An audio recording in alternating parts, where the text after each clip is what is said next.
Now we are here today first to give thanks together to the Lord for Quincy Shane. Siya po ay God's gift to a new life given to us in trust. Second, to dedicate this child to God so that when she grows up, she will give herself in service to God. Dalawang mahalagang bagay po, siya po ay pinagtiwala po sa kanila ng Panginoon at pati na po sa atin. At yung kanyang pong sarili, pag siya po ay lumaki, nawa ay siya po ay maglingkod din sa ating Panginoon. And to the building of His kingdom. And third, we are here today to publicly commit ourselves to help this child grow in wisdom, in stature, and in favor with God and men. But why do we dedicate our children to God? We dedicate our children to God because God commands us to do so. Yun po yung sabi ng ating Panginoon. Basahan ko po kayo para po biblical. Sabi the Lord said to Moses, Exodus 13:1-2, consecrate to me all the firstborn. Actually, si Ara po ay firstborn po yung batang yan. Whatever is the first to open the womb among the people of Israel, both of man and of beast is mine. Okay, inaangkin po ng Panginoon. Yung mga firstborn, sa Kanya daw po yun, sabi ng Panginoon. We also dedicate our children to God because of the example of Joseph and Mary.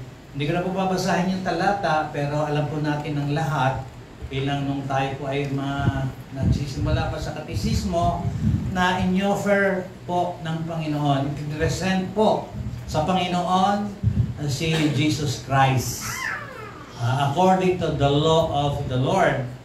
And the dedication of a child is a transaction between the Lord and the parents, not between the child and the Lord. Ang usapin pong ito ay actually usapin po ng magulang at ng ating Panginoon. During the dedication, the parents are making a commitment to the Lord. Kaya po, this is not ordinary. Bagamat sa ating kinagisnan, bisik-bisik, 30 minutes, lalo pag maraming bibinyaga, napakabilis. Hindi po naiintindihan ng marami. In the presence of God's people, that they will bring up their child in the fear of the Lord and in the faithful instruction of God's word.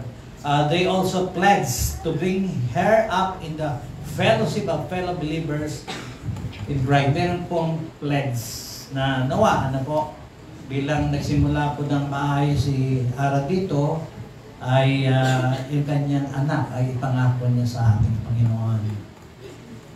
At konting kaprasong homily lang po, another talata para po tayo po ay mabilis. Ang pag-aalaga at paggabay sa pagpapalaki ng mga bata sa ating panahon is very challenging. Amen o ba? Okay, napakataas ng risk pag hindi po natin napalaki ang ating mga anak. Meron ba bang censorship ngayon sa panahon natin? Meron ba bang censorship sa inyong cellphone? Hinaharang na ba ng Facebook yung mga malalaswang mga panoorin o hindi na? Minsan ay nanonood ako ng basketball, biglang meron pumasok na video, shooting din ang ginagawa, hindi basketball. Kaya sabihin po, napakaselan po ng panahon ngayon. Kaya kailangan po makakilala sa Diyos ang mga bata, una yung mga parents. Ang sabi ng Proverbs 22:6, train up a child in the way he should go, and when he is old, he will not depart from it. Challenge po sa atin, kahit bata pa, ituro po ang paraan ng ating Panginoon. Turuan mo ang mga bata sa daan na dapat niyang lakaran.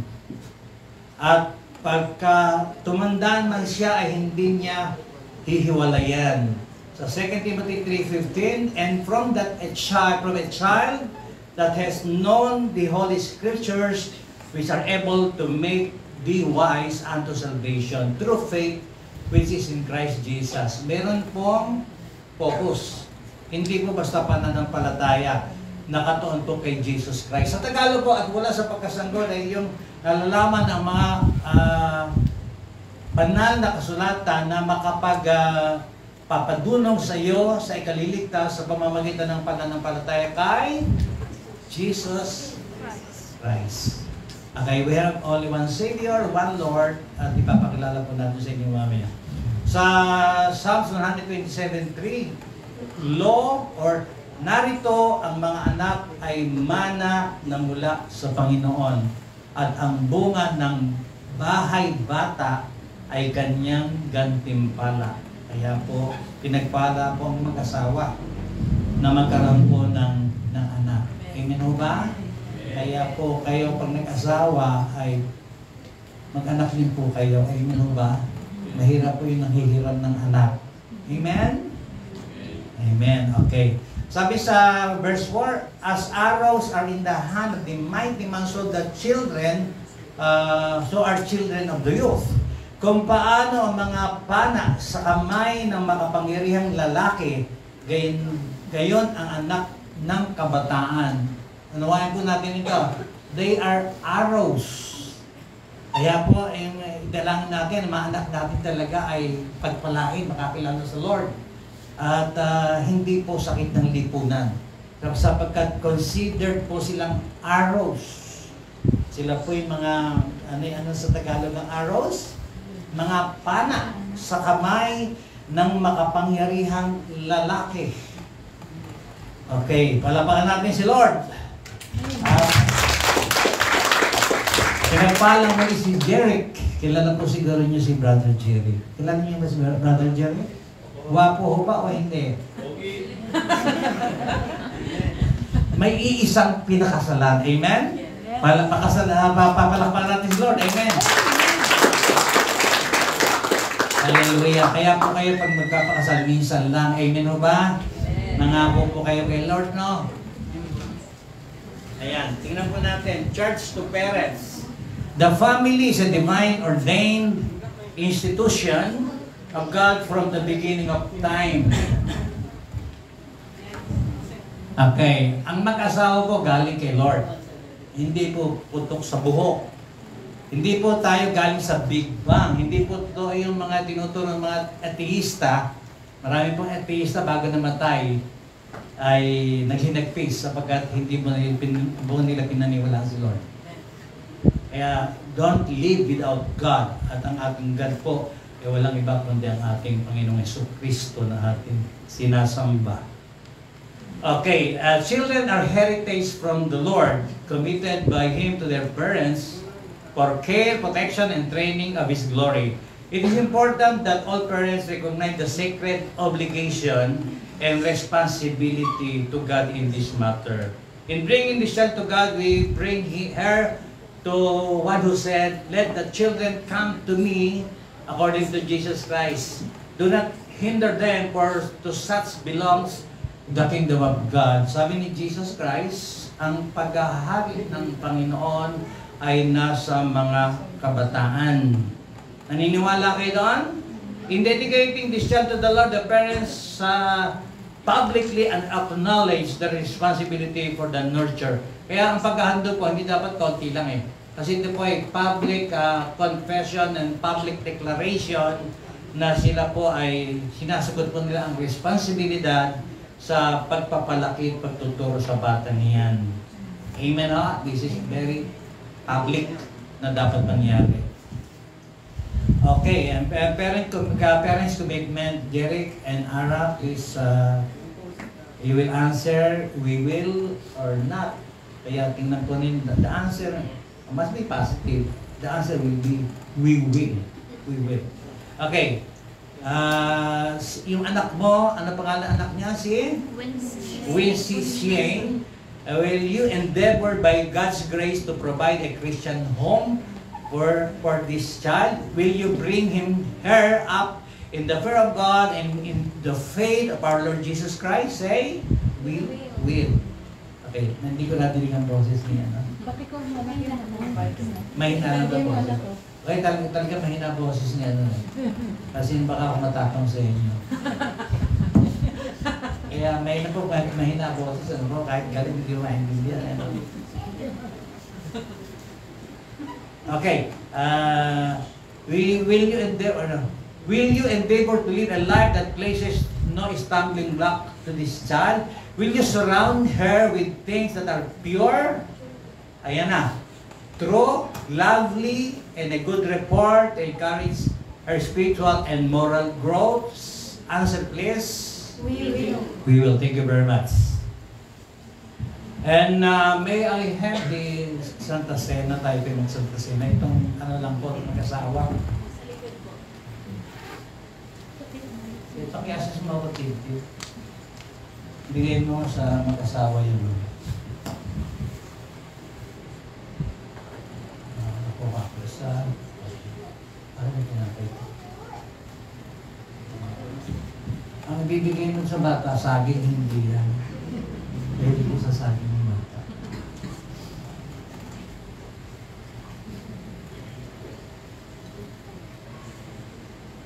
This symbolizes, lalo po itong tinapay sa katawan ng ating Panginoon.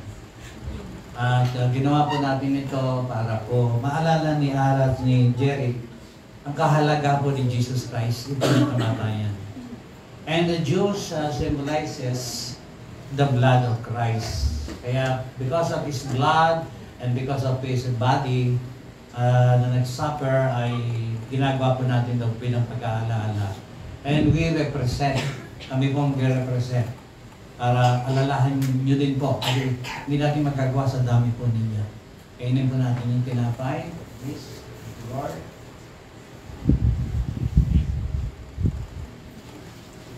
Kainin po natin yung group.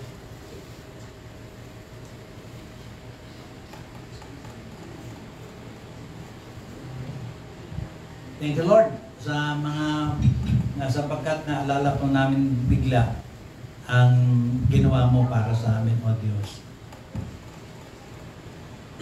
Sa sponsors commitment, andito po kayo, bait lalaki. Pwede bang pakibasa mo yung pangalan nila? Sino ba ang naka-assign to read the names of Ninang and Ninang? Pwede ho bang pagkabasa ay tumayo o hanggang man? Medyo marami po kaya make it faster para hindi po maabala yung ating paghandong. Yung isa si Angelo. Sino pa?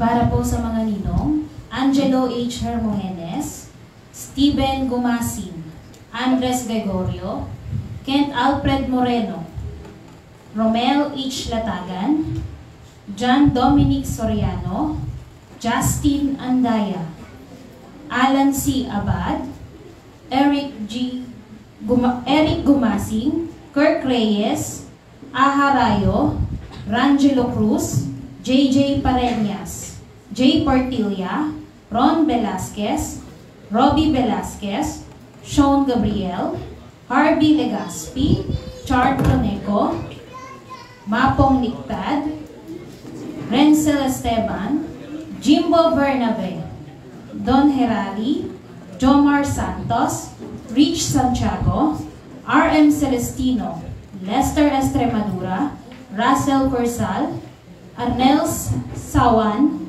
Pechi Celestino, Macdade Cruz, Josh Santos, Luis Custodio, Daniel Buluran, Jomark Ramos, Lance Ramirez, Marval Cardenas, Jeremiah Castillo, Adrian Bernardo, Raymark Mendoza. Sa mga babae, sino pwede bumasa? Ikaw makibasa ba anak ng babae? Paano bumasa ng babae? Okay, tapos na ba yung bilang ng mga lalaki? Mga ninong po. Mga ninong? Okay, huwag po kayo maupo para alam po natin. Paki-head counts mo nga, ilan yung ninong na dumating? Okay, paki-head counts mo nga. Pakibilang mo nga yung bilang mo na. Sige, help me. Mga ninong. Steve. Ito po si Steve. Si Kuya. Ayun po si Kuya. Okay, thank you very much. We have 18 ninongs. Mga sponsors. Kaya please read the name of those women Ay, mga ninong, pwede pong maupo sandali. Ayan, yung mga ninong naman ng tatay. Sige po, sa mga ka-parents na women. Abigail P. De La Cruz, Roslyn Gole Cruz, Hervel Gomez, Andrea Marie Buenaventura, Beatrice Joy Jimenez, Angelica Cruz, Sherry May Bacho, Angelica Aboy, sorry. Redeline Godale, Gladys Rayo, Grace Luces, Reina Francia Tiamzon, Belinda Lagman, Glenda De Castro, Rachel Branzuela, Hannah De Ocampo, Nepomucena De Ocampo, Vanessa Edaño, Janine Navarro, Maria Teresa Tuazon, Celestina Del Rosario, Rex Jane Molina, Jasmine Claire Maningas, Precious Valerie Salazar, Angel Grace Legaspi, Erica Perez Mylene Fajardo. Okay, please magkaroon na head count. Ilan sila?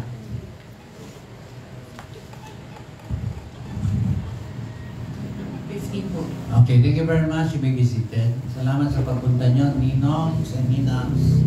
At alam ko may darating pa, hopefully may dumating pa. Okay, ano ang papel ng parents? Binasa natin. Anong papel ng Ninong at Ninang? Sponsor as compadre and comadre, that is as co-parents to this child. Will you endeavor by God's grace to stand with the parents, giving them full support and encouragement, the proper bringing of this child? Please answer, we will. Okay, salamat po. Alam ko hindi pa kayo kumakain. Mamaya siguro malakas-lakas na. Ano po? Okay, next. Will you faithfully pray for this child and take every opportunity to teach her the word of God, that she too may know Christ as her Savior and Lord? Say, answer please. We will. Will you live in such a way that your lives will be worthy examples in the spiritual and moral growth of this child? Please answer. We will. Okay, naintindihan niyo po yung pinangako. Sabi rito, magiging maganda ba kayong halimbawa? Ayan. Kaya hindi po, important po, hindi lang po yung the gift and your presence here. Ninang, please listen. Because there is magic here, there is miracle here. Ang magiging tawag yun na sa susunod ay tunay na kumpadre at kumare. Dati sa inuman, kahit na hindi magkumpare, pare, iba na ngayon. Ano po? Meron ng emotions involved. Sa mga kumare dyan na pinili po kayo, hindi po ordinaryong kumare. Tunay kayong kumare na mag-asawang ito. And congratulations na kayo po yung pinili. Sa ating panahon, mas marami po, mas mainam. Kasi kung minsan po, dito po kayo nakakapakinig ng salita ng Panginoon. And feel the Spirit. Marami tayo, pero tayo tahimik dito. Why? Because the Holy Spirit is here.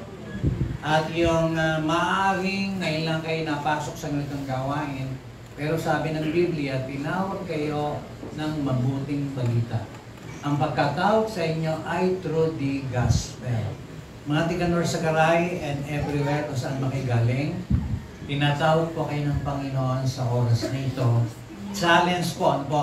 Kasi wala kayong ituturo sa kanila about spirituality kung hindi nyo po talaga tunay na gagawin Panginoon, si Kristo, ating Diyos. Ang sabi, ang true religion ay hindi po yung mga nagsulputang relihiyon. Ang tunay pong relihiyon ay yung po, ano po, ang tunay na relihiyon?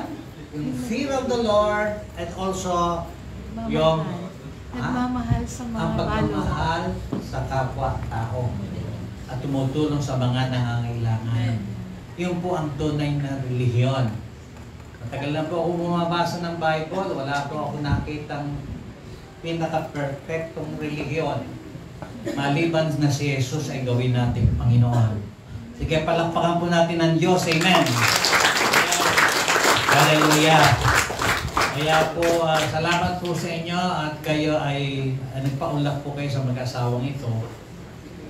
The congregation, yung hindi man kayo napiling nino at ninang, kayo na narito, to all of you, will you endeavor to maintain such quality of fellowship, worship, and Christian service that this child may grow up in the knowledge and love of God and of His Son, Jesus Christ our Lord? Actually, ang gumawa po nitong manual na ito ay mananampalataya. At alam ko sa mga baguhan, ito po ay hindi po madaling gawin. Sapagkat ang sabi po dito, kayo ba ay nangangako sa paglago niya sa pagkakilala sa Diyos. Kaya po, ang dalangin po namin, saan man kayo galing, anumang reliyon meron kayo, nawa po, kilalanin niyo po ang paghahari ng Diyos. The end is so near, kailangan po natin makilala ang ating Panginoon. Napakahirap pong maiwan dito sa Antichrist.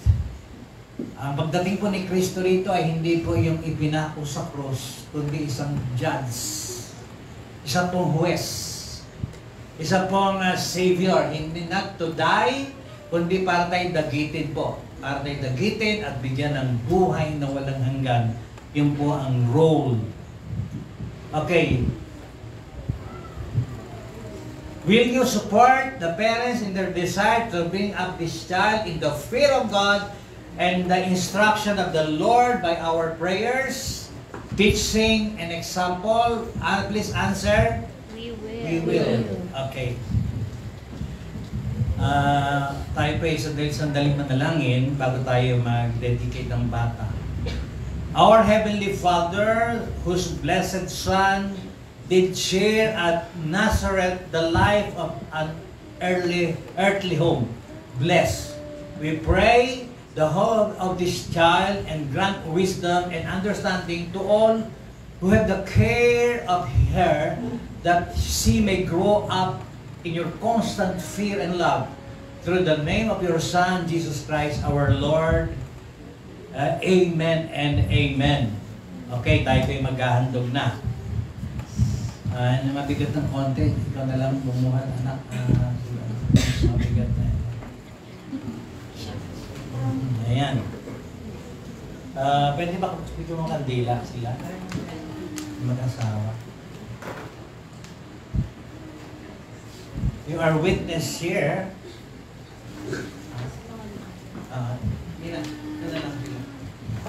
Siguro isang kaibigan, napakalapit na kaibigan ni Jerry. Isang babae sa lalaki.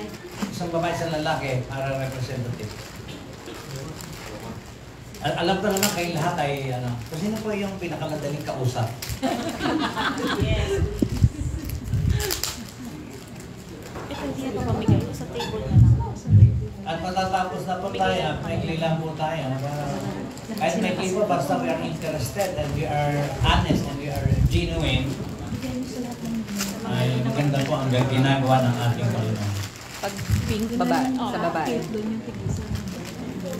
Sino po yung aakyat? Siguro yung aakyat. Sige, please stand. Please go. Please come up here as fast as you can.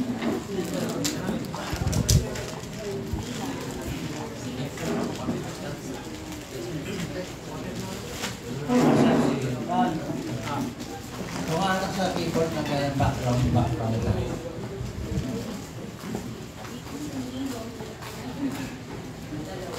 Dalawa lang, tigisa lang sila.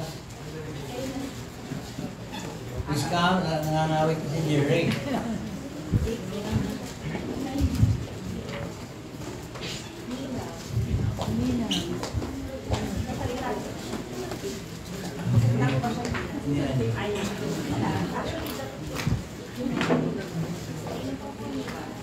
Okay, galaw na lang. Kasi, okay. Sa baba na lang po yung last representative tayo sa stage. Ako bilang minister of the gospel, na napili nilang maghandog sa kanilang anak, I represent God. I represent Jesus. At ang mga magulang po ay kailangan po nila ng enlightenment, kailangan po nilang umasa sa Diyos. And ako po yung nasa harapan ninyo physically na pinadala ng Diyos para ilawan po si Ara at saka si Jeric. And also the big role ng Ninong ay ilawan po natin sapagkat kailangan po nila ng liwanag galing sa Panginoon. And I am the minister na naka-assign po sa araw nito, sa napakadakilang araw nito, napakahalagang araw sa buhay ng mag-asawang ito, dahil sa kanilang anak. At siya is a miracle. Ito po, ang isang bata po ay himala ng ating Panginoon. Kaya nawa po itong batang ito ay lumaki ng tunay na nakakilala sa ating Diyos. Nakapanood po ako patungkol kay kahapon po nanood po ako. Sino ba yung senador na pag may problema tinatawag? Sino ba yung pag may problema sa usapin? Sino? Tulfo ba? Si Tulfo. Makinig po kayong mabuti. Kaya po may liwanag dito para magkaintindihan po tayo.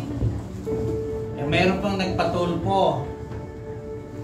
Yang hiyain mga magulang sa ginawa ng anak. Dahil siya po ay nanloko na isang foreigner. Ayaw po niya aminin nung una na siya yung gumawa ng hindi tama at nagsinungaling. Pero yung huling panood namin, inamin na po nung anak na babae ang kanyang ginawa. Yang hiya po yung mga magulang dahil sa ginawa ng kanilang anak. Tapos nung lumaon, nagkakross na rin yung kanilang anak na babae doon sa foreigner. Sabi ko, ito ba yung buhay ngayon? Kaya po, nawa ang dalangin ko, as I lighted the candles sa mag-asawang ito, ganun din po ang gawin nila sa kanilang anak, naliwanagan po nila yung kanilang anak. Ganun din po ang ninong at ninang. Kayo po ay napakalaki ng role. Yung magpalaki ng bata po ay hindi madali. Kaya pwede niyo po paalalahanan yung mag-asawang ito sa time that they are very stressed. Sa time na sila po ay namumblema, tulungan niyo po yung mag-asawa. Baka meron kayong magagandang idea o encouragement para po sila ay matulungan po ninyo. Ganun po. Saan mo kayo magkasalubong? Please say, pare kumari, sapagkat ito po yung binding po yan. Nagkaroon po tayo ng bonding ngayon. Kaya po, may emotion pong involved sa ginagawa po natin ito. Yung right practice emotion po, gawin po natin. Pero pong tamang gamit ng emosyon. At ito po ay tamang-tama po na we show love sa mag-asawang ito at sa batang inihandog. Okay, i-dedicate na po natin. Lord, I dedicate to you, O God, ikaw ang creator, ikaw ang life giver, ikaw ang sustainer, ikaw ang redeemer.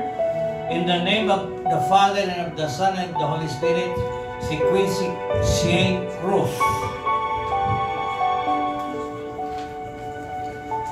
Papahiran ko po ng anointing oil para sa pagpapala ng bata ito, Lord. Pati na po ang kanilang mga magulang. Patuloy po ng Banal na Espiritu ang take full control of their lives. Pati po ang ninong at ang ninang. Thank you very much. Sa harapan po ng Panginoon, ng Banal na Espiritu, don't look for a physical God. Our God is the Holy Spirit. Represent Christ. And represent po ng Holy Spirit si Jesus Christ. Yung quietness and the calmness, and then you will feel the serenity in this place. Yun po yung atmosphere ng Holy Spirit. Yun pong pag-ibig ng mag-asawang ito na nagbunga ng isang Quincy chain, ay yung pag-ibig pong nabuo sa kanila ay nagre-represent po ng Holy Spirit.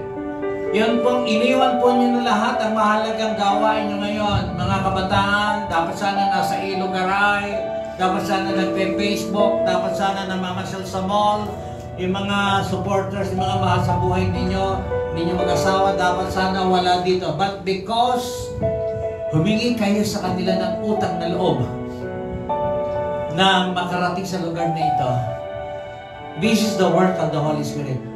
Sa pagbibigay nyo ng panahon, this is the works of the Holy Spirit. You cannot see Him. Some of you, hindi nyo kilala ang Holy Spirit.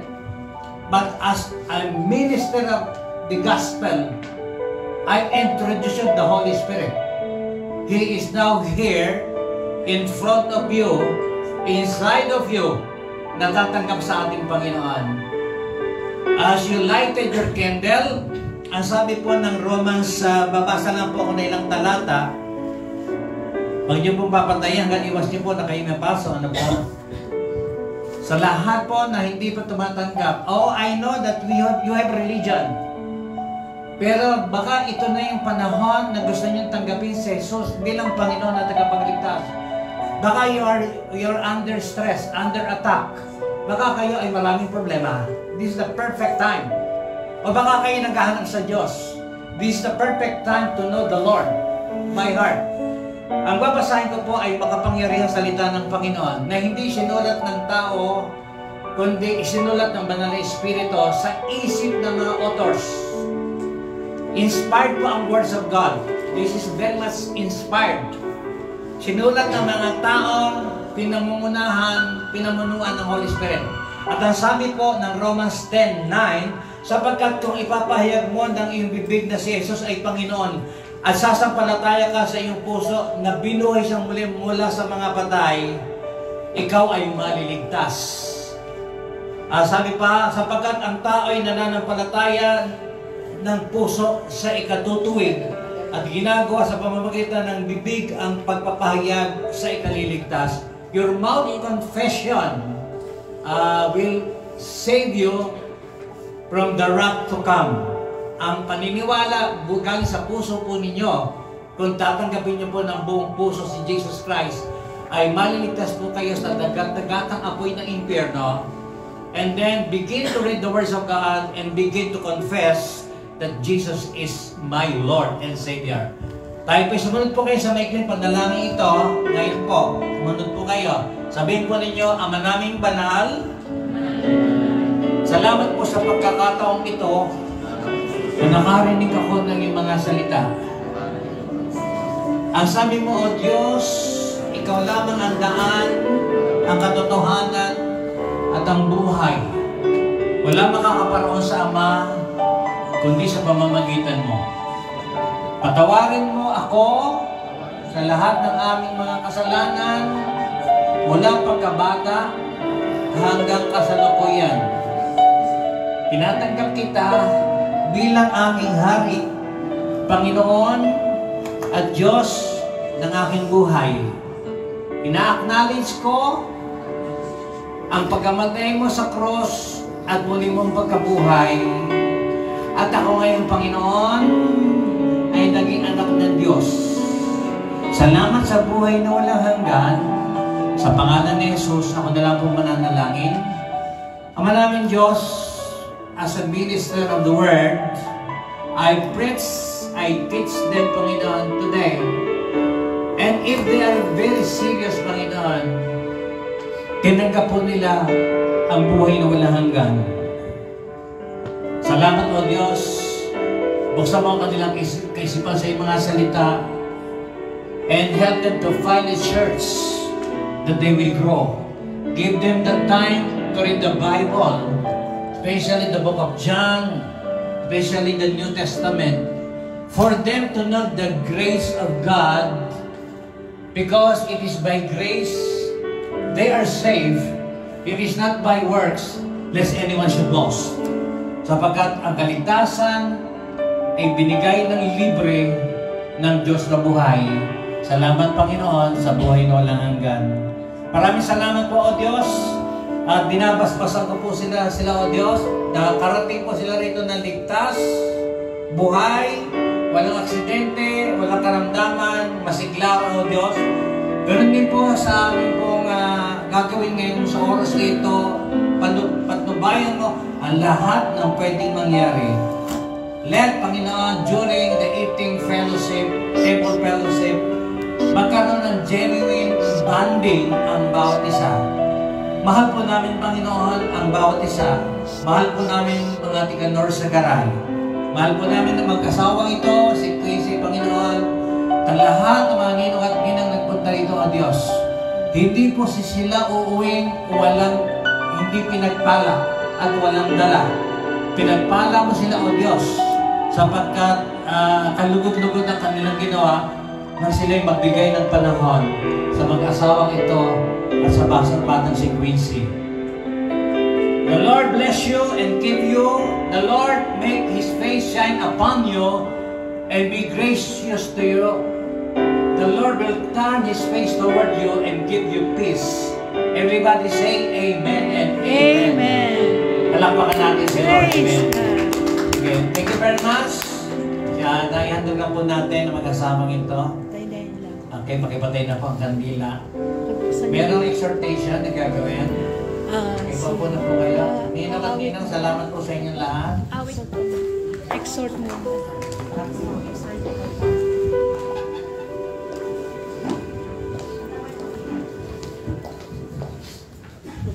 Amen. Sige po. Natawagan ko si Pastor Abbas. Let's just declare this song para po sa family ni Brother Jeric and Sister Ara, as well as the ating inaanak, diba? Si Queen